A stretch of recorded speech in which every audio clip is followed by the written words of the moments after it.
anyị ndewo ndị nze na ọzọ. Afa m bụ Lilian Obianoju Mod. Biko obi dị anyị mma na-asị anyị maka na otu anyị bụ ndị na-akwado asụsụ Igbo a na-akpọ Biasoro na New York. Anyị na-emekwanụ Zoom worldwide for ụmụnne anyị, those ones that just we received that got the new names, their real name. We're saying welcome on behalf of Biasoro and to support what we're doing. We're happy.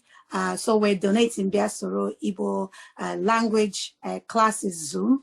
We're donating $100 to support what we're doing. Njenje Jidekiji Chukwu Gozie and bless all our brothers and sisters from Caribbean and Black Americans, Haiti, worldwide. I love your dressing and the background. Thank you. That is behind. Oh, God. Oh, yes. Yes.